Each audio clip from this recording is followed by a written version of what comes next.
नारायण। कई साधकों के प्रश्न आते हैं कि हमारा ध्यान नहीं लग रहा। एक बात समझ के चलिए,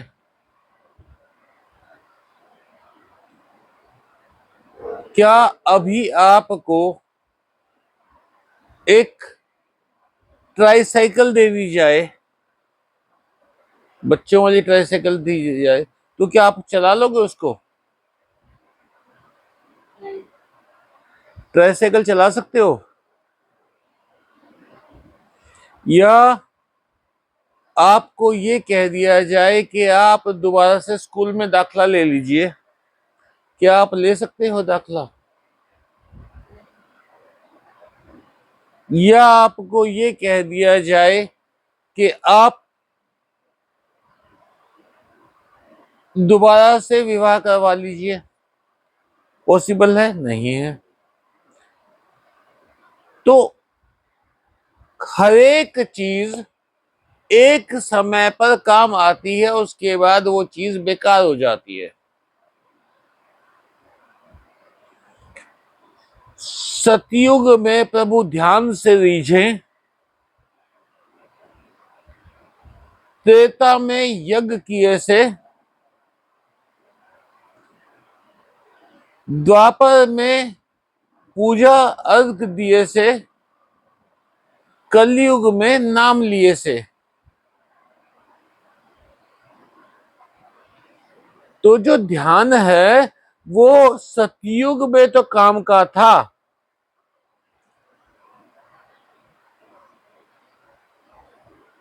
वो अब काम का नहीं है।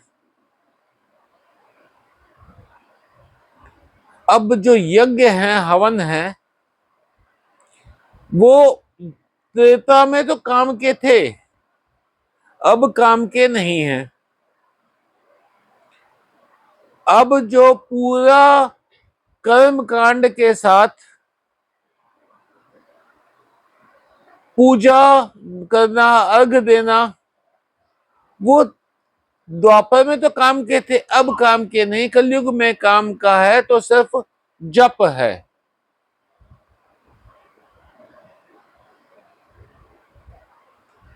जप एक बात समझ के चलिए,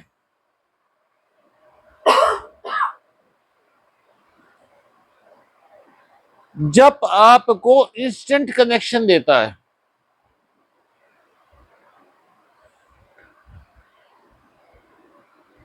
हमने अपने पुराणों में पढ़ा है कि हम लोगों के जो ऋषि मुनि थे वो बहुत लंबी तपस्या करते थे, ध्यान में बैठे रहते थे, समाधि में बैठे रहते थे सैकड़ों हजारों साल तक। सुना है ना? तो ध्यान करने के लिए इतना लंबा समय चाहिए होता था। लोगों में पेशेंस भी थी, वो लोग कर लेते थे। फिर आया त्रेता। त्रेता आया तो त्रेता में यज्ञ करने लगे। आपने पूरी रामायण पढ़ी है, पूरी रामायण में सिर्फ 2 जगह पूजा का जिक्र आता है। एक तो माता और एक मेघनाद निकुंभला देवी के मंदिर में गया। 2 जगह पूजा का जिक्र आता है, उसके अलावा किसी पूजा का कोई जिक्र नहीं आता पूरी रामायण में। तो शिवलिंग की स्थापना की थी। हाँ जी, शिवलिंग की स्थापना की थी। हाँ, एक वो लगा लेते, रामेश्वरम की स्थापना की। उसके अलावा तो कहीं पे वो नहीं आता। वो तो खैर मिट्टी का वो बनाते थे, उसको पार्थिव पूजन बोलते थे।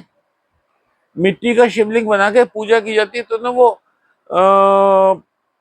गोकर्ण में अभी भी है। वो मिट्टी के, उसके रेत के, समुद्र की रेत से शिवलिंग बनाते हैं, पूजा करते हैं, समुद्र बहा के ले जाता है, दोबारा फिर बनाते हैं। तो इस तरह वो मतलब कई कई वो 108 शिवलिंग बनाता है, कोई 1008 बनाता है। तो वो इस तरीके से करते हैं। तो कहीं पूजा का जिक्र आया नहीं। फिर आता है द्वापर। द्वापर में आता है कि इंद्र की पूजा करते थे, इंद्र की पूजा बंद करवाई भगवान कृष्ण ने, गोवर्धन की पूजा शुरू करवाई। इसके अलावा पूजा का कहां जिक्र आता है जी?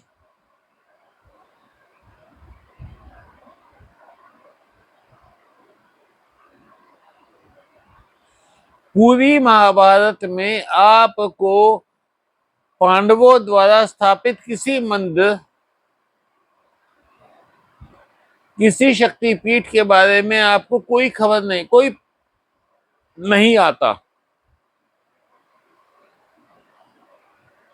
पूरी महाभारत में।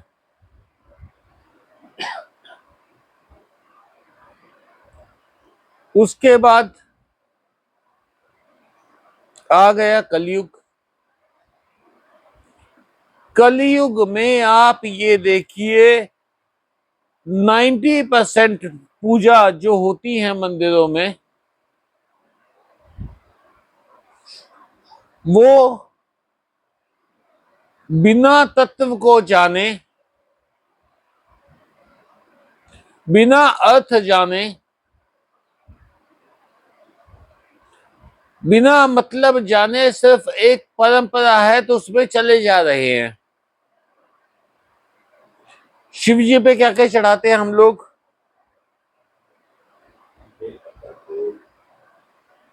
बेलपत्र खा के देखा कभी? कैसा होता है? कड़वा होता है।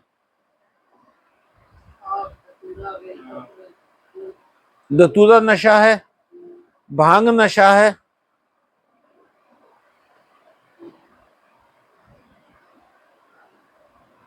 शिव की आप वहां गए, आपने चढ़ा दिया, तो आपने जो अपनी चीज थी वो चढ़ा दी। अपना नशा चढ़ा दो शिव पे तो शिव प्रसन्न होंगे, शिव वस्तुओं से प्रसन्न नहीं होंगे। आप उगाते हैं क्या पौधे? पत्ते आप लगाते हैं क्या? सब शिव के बनाया हुआ है। उनकी दी हुई चीज उन्हीं पे चढ़ा रहे हो। चढ़ाना क्या था तुम्हें? अपनी आदत चढ़ानी थी वहां पे। शिव का नाम लेके नशा करते हैं।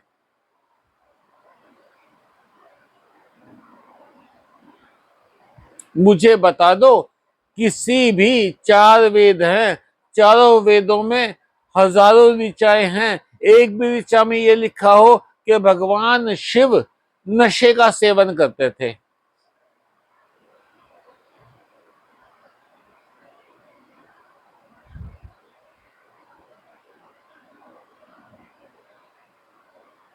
आप जब नशे की चीज चढ़ाने गए हो तो उस वहां पे ये सोच के जाओ कि आप अपना नशा चढ़ा के आ रहे हो कि मैं तो आज के बाद ये नशा करूंगा नहीं, मैंने त्याग दिया, मैं आपको सौंप गया।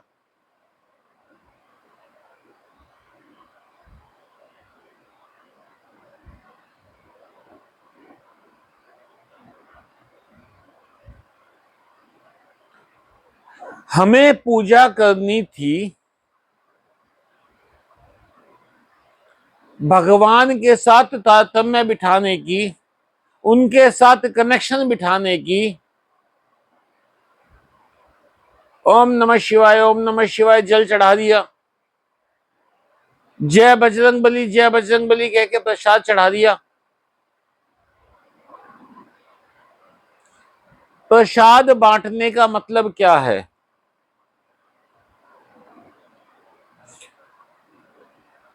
परम पूज्य बड़े बड़े गुरु महाराज सिंह कहते थे, वस्तुओं में भाग्य नहीं है।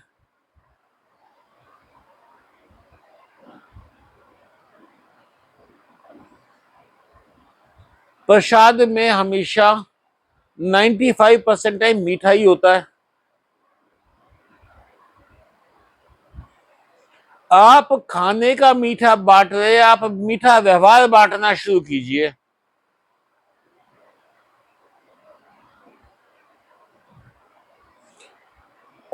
व्यवहार तो इतना कड़वा, हर मंगलवार प्रसाद बांट रहे हैं, उसका कोई फायदा नहीं है।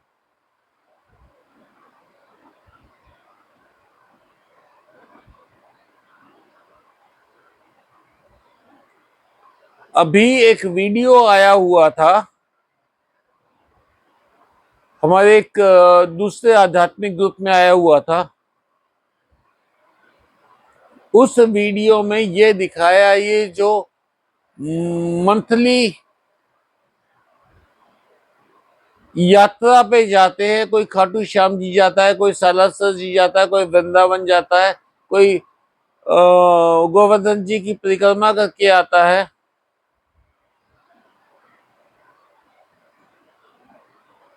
कितनी देर उनके अंदर भक्ति भाव रहता है वहां से आने के बाद। रास्ते में कोई बंदा भाग के गाड़ी के आगे आ गया, आप पीट भी देते हैं, गाली भी दे देते हैं, भक्ति भाव तो वही रह गया, साथ तो कुछ नहीं है आपके।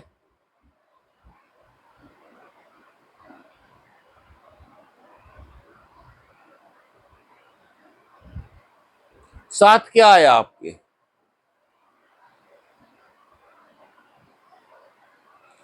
आपको जो चीज साथ लानी थी वो तो वहीं छोड़ाए।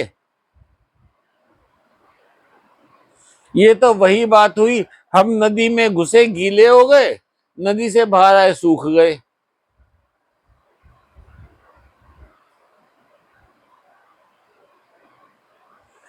पानी की नेचर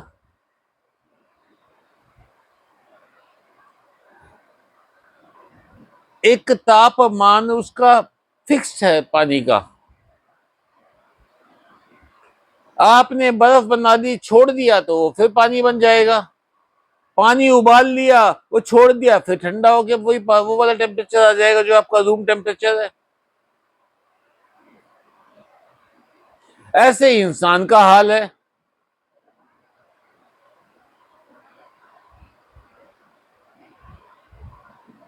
कहीं सत्संग में बैठे, बड़ा अच्छा लगा, बड़ी अच्छी बात हुई, बड़ी अच्छी वो हुई, घर जाते ही युद्ध हो गया, रास्ते में कोई किसी से हो गया तो उससे युद्ध हो गया। क्या सीखा, क्या हुआ?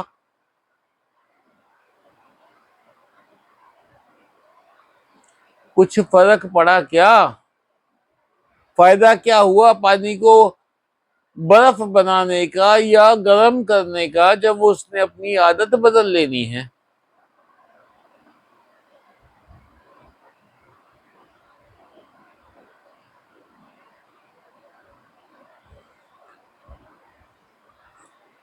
जब आप में बदलाव आएगा, मैंने परसों मैसेज भेजा था कि एक कदम की दूरी है सिर्फ भगवान की आपसे, आपसे वो कदम ही नहीं लिया जा रहा। वो कदम क्या है? आपको तब्दीली अपने अंदर लानी है, परिवर्तन अपने अंदर लाना है।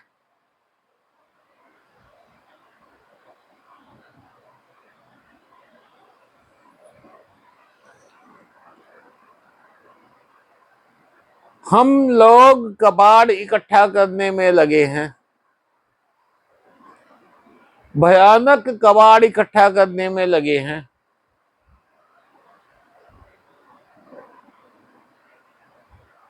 इतना कबाड़ इकट्ठा कर लिया, इतना कबाड़ इकट्ठा कर लिया कि हमारे पास जगह ही नहीं बची।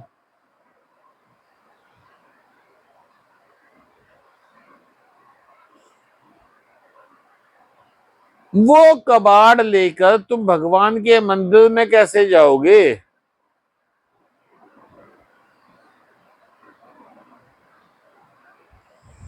जब चित्रगुप्त बैठे होंगे न्यायालय में, सामने आप खड़े होंगे हाथ जोड़कर, वो पूछेंगे बता भाई जिंदगी में क्या किया।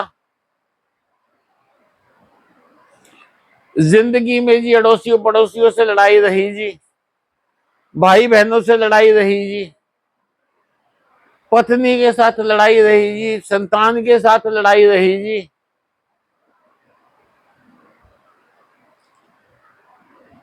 भाई तूने पाप और पुण्य क्या क्या किए हैं।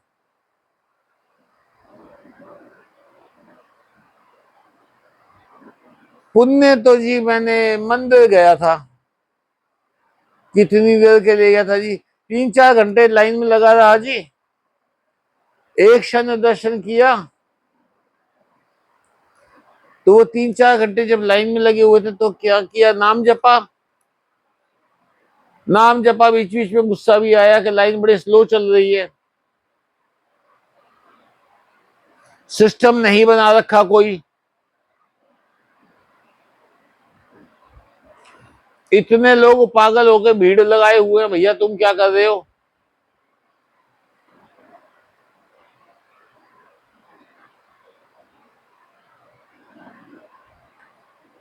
वहां हम लोग कोई ना कोई जुगाड़ ढूंढते रहते हैं कि यार दर्शन जल्दी से हो जाए और लंबे टाइम तक हो जाए। क्या होगा मूर्ति देखकर? आपने अपना स्वभाव नहीं बदला।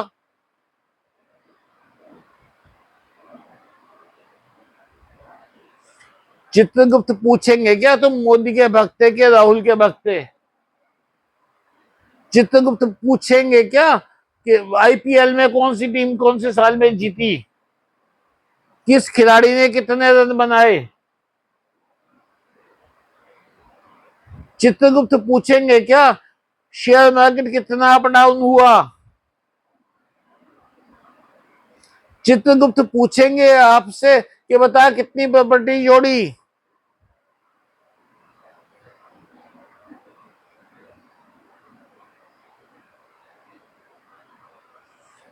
हमारा 100% टाइम इन चीजों में लगा हुआ है।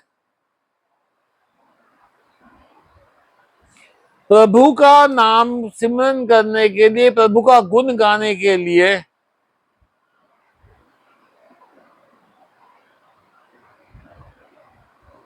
सुंदर कांड में लाइन आती है, जैसे ही भगवान राम कहते हैं सुग्रीव को विभीषण आए हैं, तो वो कहते हैं कि रावण का भाई आपसे मिलने आया है और राक्षस की माया का कोई भरोसा नहीं, इसे बंदी बना लिया जाए।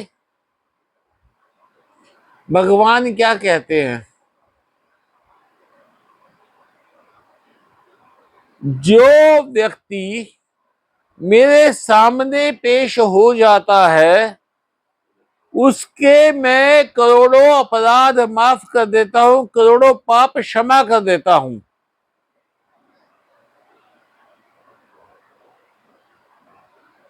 आप उपस्थित हुए भगवान के सामने, मूर्ति के सामने खड़े होने से कुछ नहीं होगा। यहां बैठकर मैं आपको बता रहा हूं मूर्ति के सामने खड़े होने से कुछ नहीं होगा।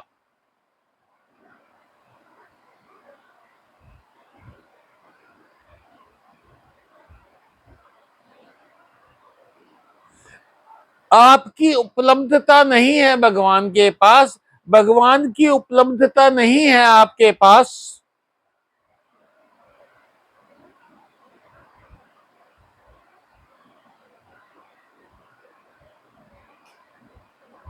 एक क्षण का ध्यान भगवान का संपूर्ण मन से,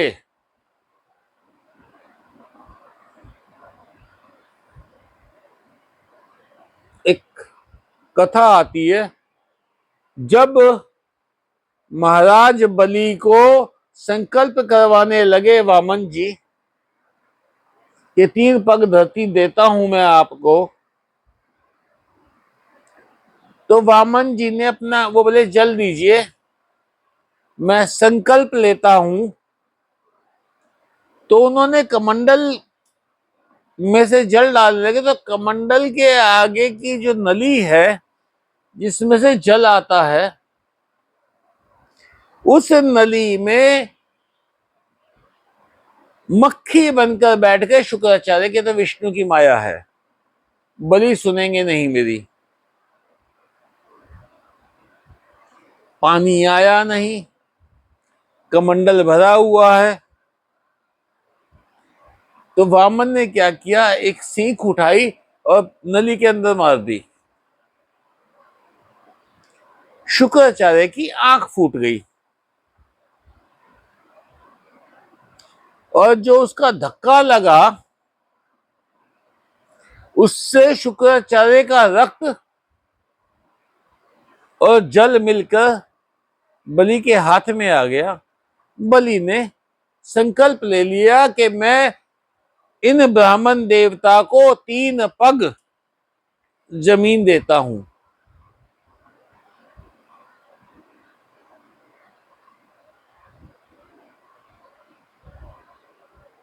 आपके पास भी कमंडल है, जल नहीं आ रहा क्योंकि आपके वहमों की मक्खी घुसी हुई है उसके टुंटी के अंदर। जो ज्ञान आपको सत्संग में मिलता है, पुस्तकों में मिलता है, वो सीख है जो उसको मारेंगे तो आप भगवान की कृपा का जल पा पाएंगे। भगवान की मूर्ति का स्नान करवाया हुआ जल, जिसे चरणामृत बोलते हैं,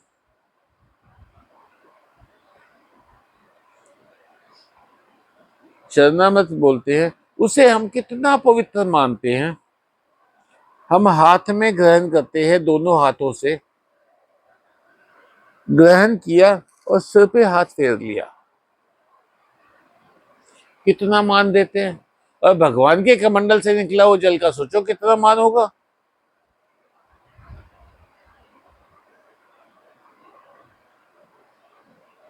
चाहिए या नहीं चाहिए वो जल, वो आपने देखना है।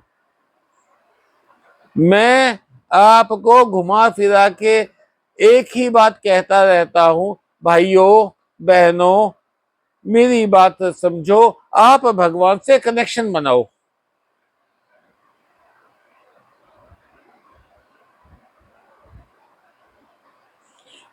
क्या ज्ञान इकट्ठा करना चाहते हो आप, किस लिए इकट्ठा करना चाहते हो, कौन सी ऐसी बात है जो आपने पहले नहीं सुनी।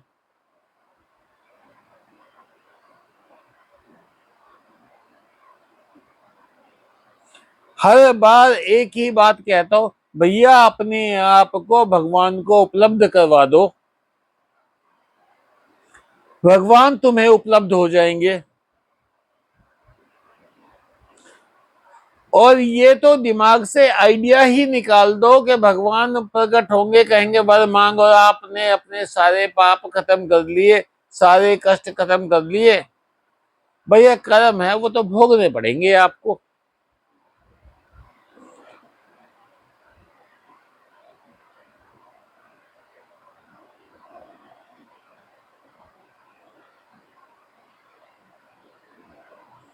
भगवान तुम्हें एक आग की नदी पार करनी है, तुम्हारा कष्ट ऐसा है जैसे आग की नदी है, तुम्हें पार करनी है।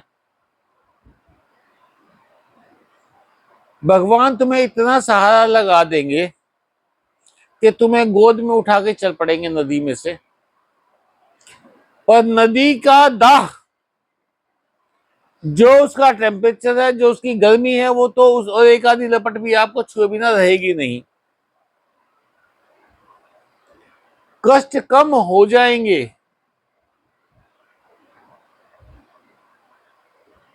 पर मिटेंगे नहीं। फिर एक मजेदार बात आ गई, भैया सूली लगनी थी, सूल लग के रह गया, फांसी चढ़ने थे, कांटा लग के रह गया, काफी है, बहुत कृपा है। आप अपनी कृपा सुबह से लेके शाम तक गिन नहीं सकते।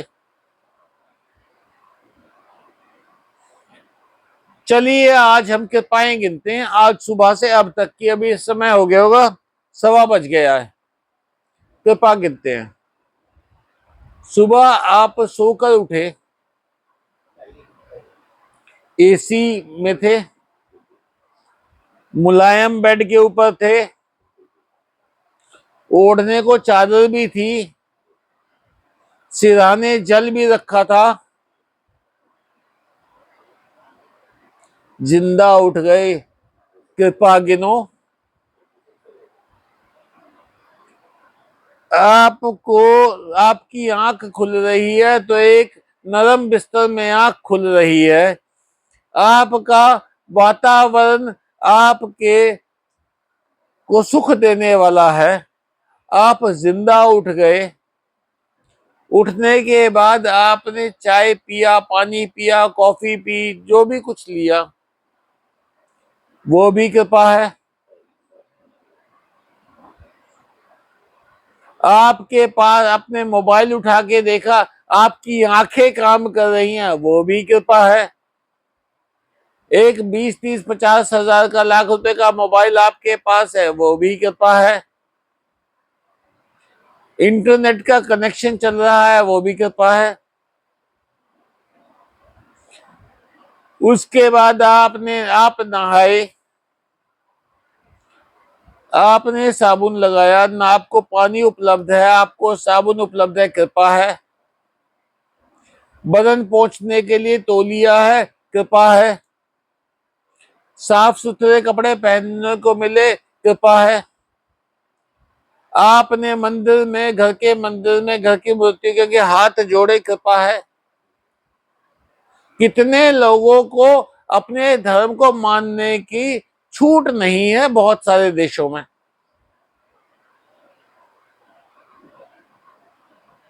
आपने नाश्ता किया, कृपा है।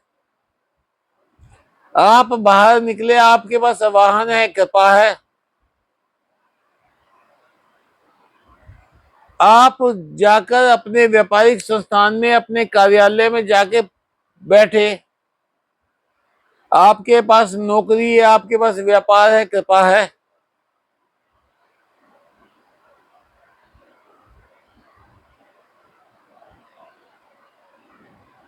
कितनी कृपा गिनेंगे, गिन नहीं सकते। और कितनी बार सुबह से अब तक आपने शुक्रिया किया भगवान का, भगवान तुम्हारा बहुत बहुत धन्यवाद, इतना सब कुछ दिया।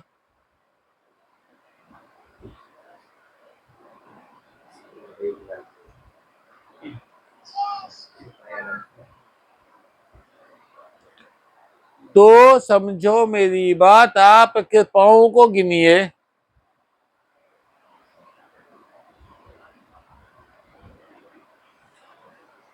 ये ऐसी कृपा तो सबके ऊपर हो रखी है। तो इसका मतलब क्या हुआ? आप इच्छाओं के कीड़े हैं, कामनाओं के कीड़े हैं। आपके कीड़े नहीं मरेंगे कभी। आपकी शिकायतें खत्म नहीं होंगी कभी। धन उतना आएगा जितना आपने पिछले जन्म में दिया था।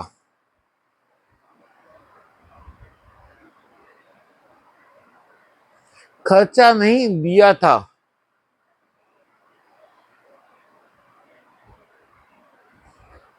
मैं एक रेहड़ी पर गया हूं, फल लेने लगा हूं। फल वाले ने देखा कि ये बंदा मोल भाव नहीं करेगा, उसने रेट बोल दिया मुझे 150 रुपए किलो। मार्केट में रेट 120 है। मुझे खबर ही नहीं, मैं 150 रुपए किलो ले आया।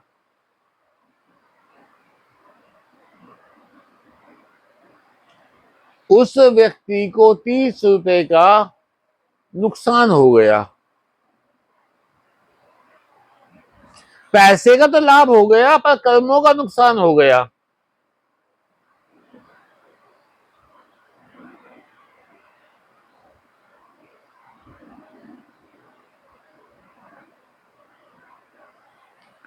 तो बात समझ के चलिए,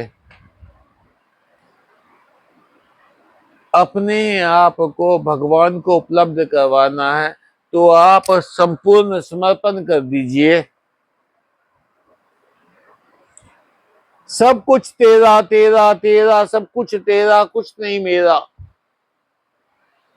तेरा तुझको अर्पण में क्या लागे मेरा।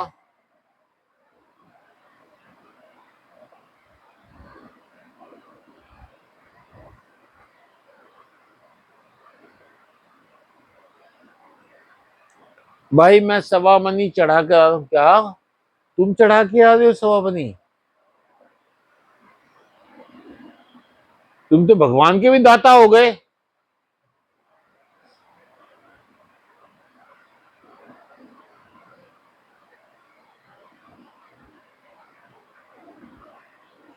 हमने ड्रेस पहनाई भगवान को।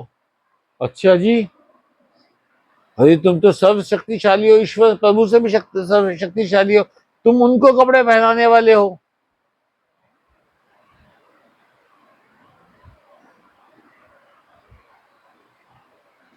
जो 8 अरब लोगों को कपड़ा दे रहा है उसको तुम कपड़े देने चले हो। दे रहा है, सब कुछ दे रहा है।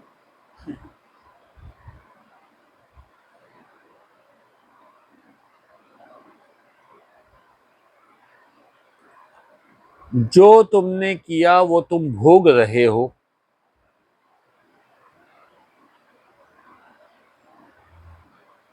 जो तुमने दिया, चाहे वो सहारा दिया, चाहे वो सेवा दी, चाहे वो भोजन दिया, किसी भी प्रभु के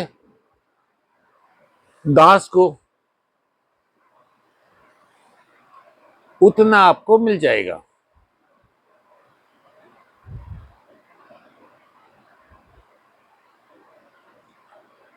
चलिए आज की बात यहीं समाप्त करते हैं। नारायण।